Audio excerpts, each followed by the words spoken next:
মসজিদে নববী হযরত ওমর ফারুক খুতবা দিতেছে খুতবা দেওয়ার মাঝখানে টাক করে কই আছে ইয়া সারিয়াতুল জামাত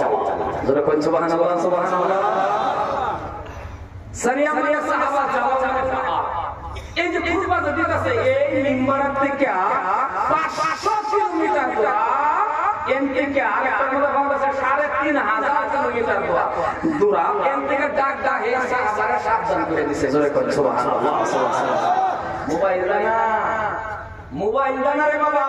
মিম্বার দাঁড়ায় খুতবার মাঝখানে ডাক ডাকছে ওই সারিয়া সাহাবা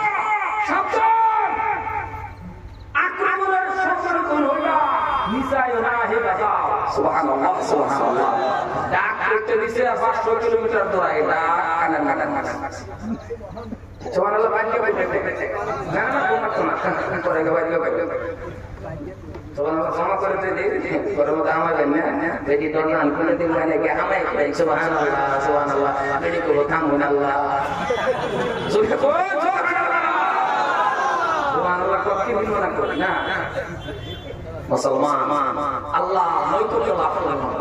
আর আমরা দেখবেন পরের বিরুদ্ধে লইয়া বেশি বেশি নিজের বউটাকে হই ধরে না হাসা বাবার কথা আরে বউ আপন হাসানা না পরে কি করছে কেডা খাইলো না বললো হেডা এখান দেখা লাগে তো ইমাম সাহেব একটু জুড়ে গেল ডিসকাস করে হুজুর দাওয়াত কাপু কথা কই না কে আসতে গেল হুজুর কই খাইছে নিজের দোষ বিশ্বাস হযরত ওমর ফারুক আল্লাহর রাজি খুশি করার পরে এমন একটা দায়িত্ব পাইলো আল্লাহু আকবার এমন দায়িত্ব হযরত ওমর মদিনা প্রেসিডেন্ট হয়েছে জোরে করে সুবহানাল্লাহ গোটা মদিনা না বাবা দুনিয়া হযরত ওমর কয় ঠিক আছে একটু মদিনাটা ঘুরি মদিনা ঘুরে দেখে সবই আল্লাহরে ভয় করে সবই আল্লাহর চিন্তা সবই আল্লাহরে করা হযরত ওমর কয় মদিনার থাকতাম না মদিনা থেকে সবসময় এমন সুরত হয়ে যায় আমি ওই জায়গা আমার সিলবান না বা একটু দূরে বিদায় মাসকা ওই দূরে